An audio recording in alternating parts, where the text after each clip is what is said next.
this is an iHeart podcast. Guaranteed human.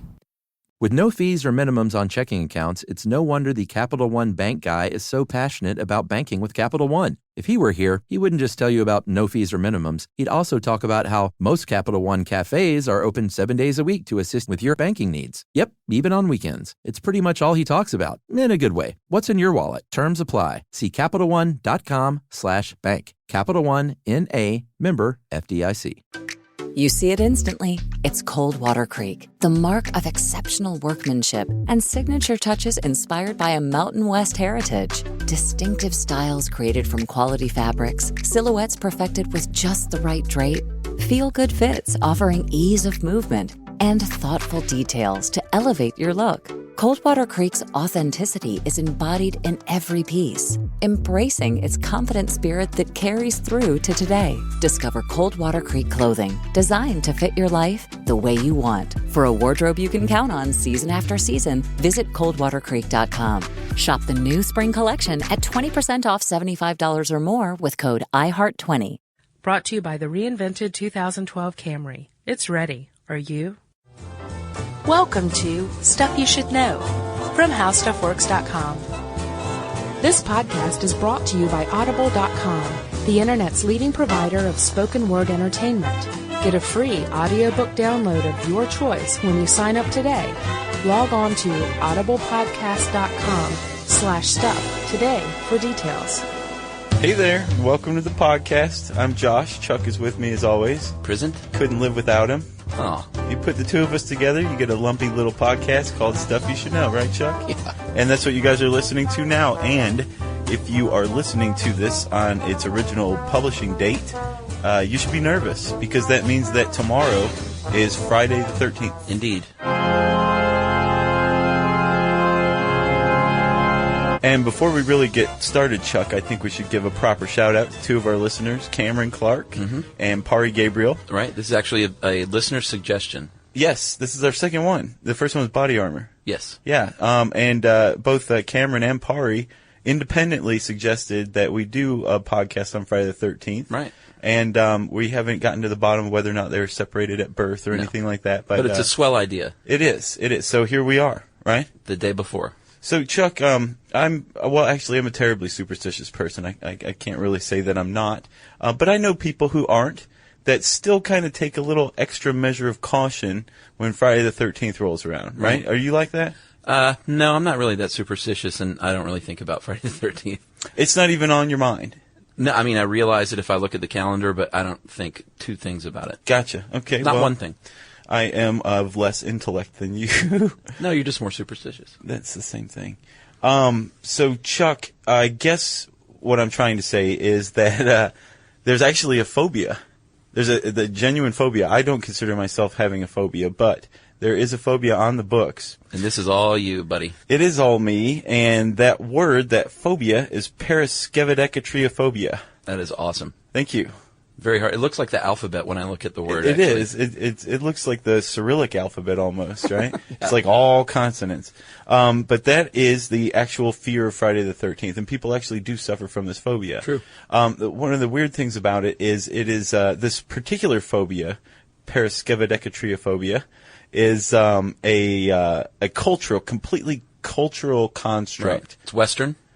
Very much so, yes. To begin with? Yeah, so let's get into this. Why do people hate 13? First of all, have you noticed in our building, there's no 13th floor marked on the elevator? Right, even though there is a 13th floor, it is marked 14. Right, okay, but yes, it's still a 13th floor. You can call it whatever you want. True. I call it 13. Yeah, you can put lipstick on a hockey mom and, still a pit bull. Right. So, and it's not just floors and buildings. No. Hotels often don't have a room 13. Right. Planes don't have the 13th row. Mm-hmm. That's just weird, right? It's weird. It's unusual to me that it's plays such a role in our culture that they actually go out of their way to do this. Yeah.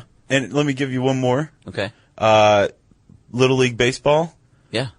When I wore the number 13, 0.00 batting average for the season. hit in the head twice.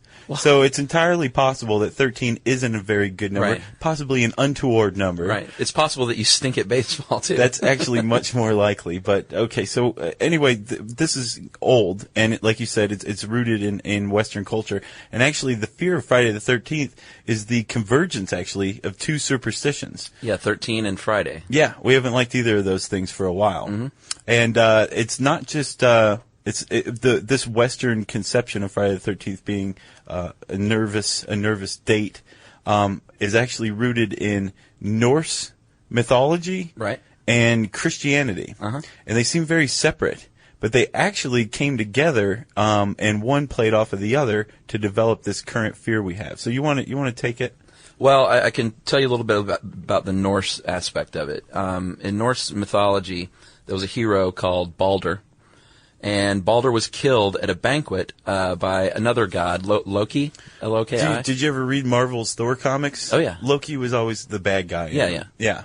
And so Balder was killed by Loki, who basically crashed Balder's party. It was a dinner party of 12, and he was the 13th guest. Mm-hmm. So that story, when you tie into Christianity, the Last Supper, Judas, who betrayed Christ, was the 13th guest. Yeah. So one of the common common things is never go to a dinner party of 13. Yeah. That just seems like a good rule of thumb after, those two very monumental experiences in history. Right. Under those circumstances. Okay, so you said that that kind of ties in this Last Supper and then this banquet in Christian in the Christian religion and Norse mythology, right? Yes. And there's actually a kind of a school of thought out there, and it basically says that Judaism, Christianity, and pretty much everything that came after that is rooted in ancient Egyptian religion. Okay. Did you know this? I did not. You're schooling me. Okay, you ready? Yeah. So there's this guy named Tom Harper. He's an historian, and he compiled a book in 2004 called Pagan Christ. Uh-huh. And you can make an argument that it gets a little too granular, like he's proved his point too much, and perhaps he's being led to see what he wants to see. Right. But basically, what he argues is that Christianity and Judaism just basically took popular beliefs that had been around for centuries. Mm-hmm. Thanks to the Kemites, the ancient Egyptians. Okay. Specifically, between Christianity and the ancient Egyptian mythology, Horus, who's like the main guy, right? Which we'll get to later. Yeah. In listener mail. Horus and Jesus Christ bear a very striking resemblance. Uh-huh. Just some of the details. First of all, their embodiment. They're like the savior of mankind. Right. Under each religion. But then there's details too, like both were born in stables. Okay. Both births were heralded by stars. Both had the ability to raise the dead. Right. And the births of both of them were witnessed by shepherds. It just kind of goes on and on. And I didn't know that. He finds a couple hundred comparisons. Really? And as you look at it, some you're like, yeah, that's kind of a stretch. But some you're like, these are really close, uh-huh. right? And it's not like the ancient Egyptians were without contact with anybody. Right. The Greeks learned most of what they knew about mathematics and astronomy and all that from the Egyptians. Sure. So all these people were interacting. It's entirely possible. Well, the thing is Harper doesn't necessarily manage to prove anything. He illuminates a bunch of stuff, which I think right. was his intention. Mm-hmm. But it does undermine this this competition that it seems like the early Christian church had with everybody else. Right. Right. If you look, one of the parallels between Horus and Christ, their births were celebrated around the same time. Right. And people point out that things like the choice of when Christmas lies on, uh-huh. Or when Easter lies on, these were kind of placed around the time of pagan holidays to compete with them. Interesting. So people would have to choose. They couldn't go, well, I'm going to be pagan on this date, and then a month down the road I get to have Christmas too. Right. That's not good, right? No. If you're going to try to get everybody to your flock. And one of the pagan groups that were heavily targeted by the early church were the Norse. Right.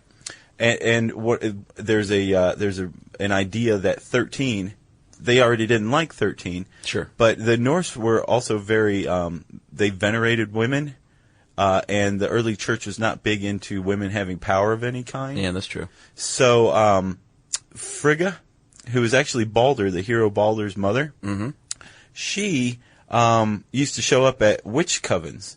So there'd be 12 witches, and she'd be the 13th. Right. Under Christian cosmology, anytime you've got 12 witches, the 13th one's going to be the devil. Exactly. So all these this competition created all of this accepted ideas in one culture were, horrible and bad in under Christianity. It was competition. Right. That's good stuff. Thanks a lot. I'm impressed. Okay, so the day Friday, actually, in Christianity is also unlucky, considered to be unlucky. Yes, you want to take that? Sure. Supposedly, Christ was crucified on a Friday. Not say supposedly, that's what they say. Right. And some theologians, say that Adam and Eve ate the forbidden fruit on a Friday. Mm-hmm. So that's another bad mark against it. Yeah, really. The Great Flood began on a Friday when Noah built the ark and flooded the earth. Noah didn't flood the earth, he built the ark. And a lot of Christians in the past would not begin any new project or trip on a Friday because they thought it would be doomed. Yeah. So you take that Friday and you take the 13 and you marry them, and a lot of people think that that's why Friday the 13th came about, is badness. Yeah. So is that the case? I mean, is that true? Is there badness to it? Well, it depends on who you ask. There have been studies here and there. There was one in 1993. The British Medical Journal published one. I love this title. Is Friday the 13th bad for your health? Yeah, which I is saw good that, stuff. yeah. And they compared a ratio of traffic volume to the number of automobile accidents on Friday the 6th and Friday the 13th over a period of several years. And what they found out was consistently fewer people chose to drive on Friday the 13th, but the number of hospital admissions due to car accidents went up compared to a normal Friday. Did they conclude that it was possibly because people were a little more on edge on Friday the 13th, or what? I think that was one of the conclusions, yeah. Yeah. Which sort of makes sense. But that is strange that there is an increase on Friday the 13th. Right, which goes back to the thing that you were talking about with Harper. Perhaps when you're looking for something, you're bound to find it. I remember, did you see the movie Pi? Yes. Darren Aronofsky's first film? Drill to the head. Yeah, whew, that was tough. They raised a similar thing, when the old guy kind of assaulted the dude and said, if you look for any number, you're going to find it. If the number in your head is 24, you're going to find 24 steps to your apartment, 24 times that you used a whisk to beat the eggs, that kind of thing. Right. So perhaps that plays a part as well. You see it instantly. It's Coldwater Creek, the mark of exceptional workmanship and signature touches inspired by a Mountain West heritage. Distinctive styles created from quality fabrics, silhouettes perfected with just the right drape, feel-good fits offering ease of movement, and thoughtful details to elevate your look. For a wardrobe you can count on season after season, visit coldwatercreek.com. Shop the new spring collection at 20% off $75 or more with code IHEART20. Doing taxes the old way meant handing everything off and just hoping things were moving. But now you can feel confident your taxes are being handled right with Intuit TurboTax. Now you match with a TurboTax full-service expert. Just upload your documents right in the app, and boom, they take it from there. Start to finish, you've got a dedicated expert working your return. They check every deduction and credit to help you get the best possible outcome, so you can feel confident you're getting every dollar you deserve. And now you're not guessing what's happening, you're seeing it happen. TurboTax gives you real-time updates on your expert's progress while you go about your day. Run errands, grab a coffee, live your life. You're always in the loop. And if a question pops up, you got unlimited expert help at no extra cost, even on nights and weekends during tax season. Taxes are finally transparent, easier, and handled. Visit TurboTax.com. Only available with TurboTax full-service experts. Real-time updates only in iOS mobile app. Yeah, there's a psychological bias, I guess. Right. You're preparing yourself. You're looking harder than usual, right? Mm-hmm. That makes sense. Well, if you went to Italy on Friday the 13th, you would probably find very few people who were particularly moved by it. True. In Italy, actually, the unlucky number is 17. Yep. Because under Roman numerals, it would be, XVII. Mm-hmm. And if you rearrange them to VIXI, that is he lived, and it's past tense, and you often find that on gravestones. 17 is an unlucky number. True, good stuff. Try scaring somebody around here with 17. It's not going to happen. They'll just blink at you a little bit and walk away. Yeah. I've got another couple of examples of 13 being a good thing. In Judaism, 13 is the age at which a boy matures into a man, and you have your bar mitzvah. So that's good. Colgate University, did you know this one? No. I didn't share this one with you. Mm-mm. They are a liberal arts college in New York State, and they love the number 13. The tradition there, they said Colgate was founded by 13 men with $13 and 13 prayers and 13 articles. And the university is actually at 13 Oak Drive. So every Friday the 13th, they throw a big party, basically, and really embrace it and wear the school colors and that kind of thing. That's pretty cool. Yeah. So they're going to have one tomorrow then? Yeah. Yeah. Absolutely. Go Colgate. Yeah, if someone's at Colgate University right now listening to this, and they're swilling some keg beer to Friday the 13th, I think that'd be pretty cool. I think so, too. So you know in Japan and China what the unlucky number is? Isn't it 4? It is 4. I knew that. Because apparently in both languages, and I was surprised to hear this, in both languages the pronunciation of the number 4 is very, very much similar to the pronunciation for the word death. So you may not find a 4 on like a menu in a Chinese restaurant or something like that. Right. I'm going to keep an eye out actually in the future. See if there's a 4. That's good. Like the number 4 meal on a Chinese menu, that Yeah. kind of thing? Yeah. Maybe it's Happy Family. Maybe so. I got a few more 13s for Okay. you, if you're patient. I am. In the world of sports, there have been some very famous, awesome athletes that wore the number 13. So you would think it would not be unlucky. Dan Marino, one of the best quarterbacks to ever play. Yeah. But one of the best quarterbacks to ever play and not win a Super Bowl. Yeah, it makes you wonder how much better he would have been had he not worn 13. Right. I mean, that's the first thing that comes to my mind. Sure. Alex Rodriguez, a famous baseball player right now for the New York Yankees. He could be a superstar. He is a superstar, and he wears the number 13, but the Yankees have not been to a World Series since he joined their roster That is in interesting. 2004, even though they have the powerhouse all-star lineup. So maybe that's unlucky. And Wilt Chamberlain is 13, but he won all kinds of things, so Yeah. I'd say that is lucky in that case. Yeah. Yeah, I've heard people say the number 13 is a lucky number, but that's not my experience. I'm among, A-Rod and Dan Right. Marino as just a failed sports figure who bore the number 13. So. Well, I don't know if I could call them failed sports figures. He has a batting average very much higher than 0.0. Agreed. The Friday the 13th films, I'm sure you've seen some of these. Sure. There have been 12, including the one No, that's... there haven't. Yes.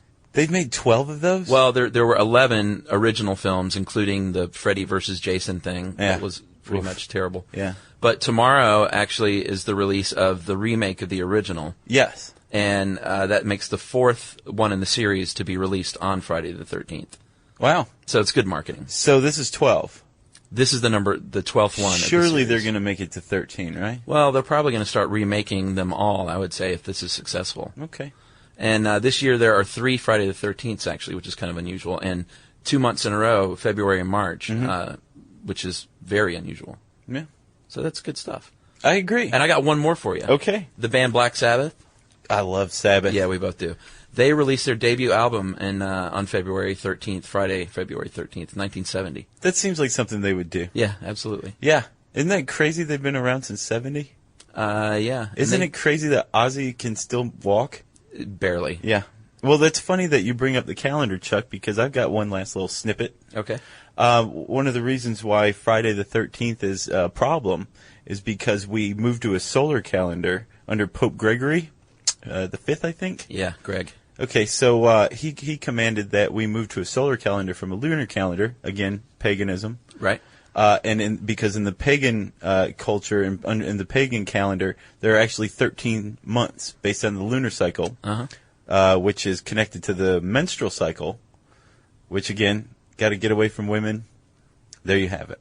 I'm not going to go there. So this Friday the 13th in February, Friday the 13th in March, that wouldn't have happened had we stayed with the original pagan lunar calendar. Interesting. Yes, well, love you. Thanks. These are all nice little tidbits. This was full of water cooler type of... That's because there's absolutely nothing to Friday the 13th. Well, that's one of the main points, though, is even though there's all these ancient things that it's rooted in, the modern fear of Friday the 13th evidently most people don't even know these ancient things. So it's pretty much just one of those things that's been created. Yeah. For our enjoyment. Yep, nothing to it, folks. Basically just don't worry. one way to make it through the day on a Friday. Absolutely. A little more on guard than ever, so there you go. Well, you guys be safe, just in case, this Friday the 13th, the next Friday the 13th, and all Friday the 13th. We want you around to listen to our sweet voices for as long as possible. So don't leave your home. All right. Well, Chuck, do you have any listener mail? I do, but I believe we have our sponsor needs to chime in first. Oh, yeah, let's do that. You want to? Yeah. Well, let's kick it off. Audible.com? Yes. Actually, if everybody goes to audiblepodcast.com/stuff, they can sign up, they can register, and they'll immediately be eligible for one free download. Right, which is a book on tape or everything. Sure. Anything you can conceive of that you could make into audio, they've got it, right? There's like 50,000 titles. Lots of titles. And I went online, I was browsing, and they have my favorite detective novel of all time, Dashiell Hammett's Maltese Falcon. Oh, really? And they have it in several different forms. They have a dramatized form and a couple of different ones. But they have like the straight, novel read aloud, which I'm actually looking forward to getting. Who reads it, do you know? I do, and I don't remember his name, but it's no one I'd heard of. Okay. Well, I'm going to recommend, and you're going to say, you hippie, I'm going to recommend Jack Kerouac's On the Road. You hippie. It's, the classic Beat Generation novel, and I'm going to recommend it because it's read by David Carradine. Awesome. Kane of Kung Fu himself reads it. And Bill from Kill Bill. Yeah. Yeah. Well, that's my recommendation. Yeah, you can find both of those, and like we said, 49,998 more, at least, by going to audiblepodcast.com/stuff and registering to get your free one. So now is it listener mail time? Now is listener mail time. I think I've been made to wait long enough. Yes. So, Chuck, what do you have for us? Josh, I have listener mail that we're going to call the Horus Firestorm of 09. We got a lot of emails about you messing up the fact that I believe you said... I said Horus was the god. He was the one with the dog's head. Right. I didn't even have the right animal right. Okay? Ancient Egypt we're talking about. It turns out what I should have said was Horus has the head of a jackal, if I were even going to be in the right ballpark. Right. But that's Anubis. Yes. Anubis, one of the two, actually has the head of a jackal as the ancient Egyptian god with the head of a jackal. Yes. Horus, and I'm sorry everybody, it turns out Horus is the one with the head of a cat. So I apologize to everybody who... No. Horus had the head of a falcon. What? I will not let you mislead our listeners anymore. And thank you to all these people who wrote in, including Satyarth Mishra from India, age 13. Jessica Sastra of Jacksonville, Florida. Logan Larson, studying in France. Catherine Lee, Thomas Radke. Chris Albrecht of KU Jayhawks. Go Jayhawks. Eric S. of Philadelphia. Jeremy Sheehan. Alex Clifford of Livermore, California. Rick, R-I-C. Nothing more. Right. Tommy Schiano of The Mafia. Jason Barnhart. Andrew Smith of Jerusalem. And then my favorite, Rachel Austin in Boulder sent this correction in the form of a haiku, which we love. It is Anubis, Jackal. Horus, Sun, Moon, Eye, Falcon. Egypt, next podcast. Nice. So thank you, Rachel, for being so creative with that. Thanks to all of you. Ever since the first email trickled in, I've been wearing my hair shirt, so I think I can take it off now. What do you think, Chuck? You've been punched. It is so itchy. Horus is not a cat. Well, if you want to send us a podcast about ancient Egyptian gods or anything that strikes your fancy, you can send it to stuffpodcast@HowStuffWorks.com. Yeah.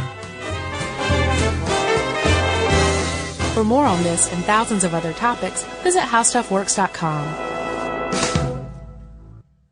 Brought to you by the reinvented 2012 Camry. It's ready. Are you?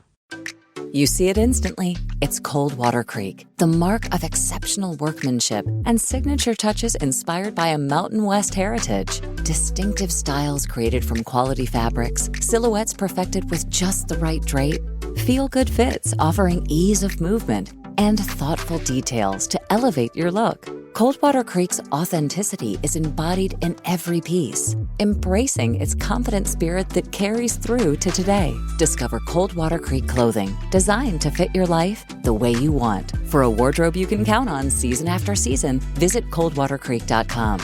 Shop the new spring collection at 20% off $75 or more with code IHEART20. The new year brings new health goals and wealth goals. Protecting your identity is an important step. Your info is in endless places that could expose you to identity theft, leading to lost funds. LifeLock monitors millions of data points per second. If your identity is stolen, LifeLock's restoration specialist will fix it, guaranteed, or your money back. Resolve to make identity, health, and wealth part of your New Year's goals with LifeLock. Save up to 40% your first year. Visit lifelock.com/iHeart. Terms apply. This is an iHeart podcast. Guaranteed human.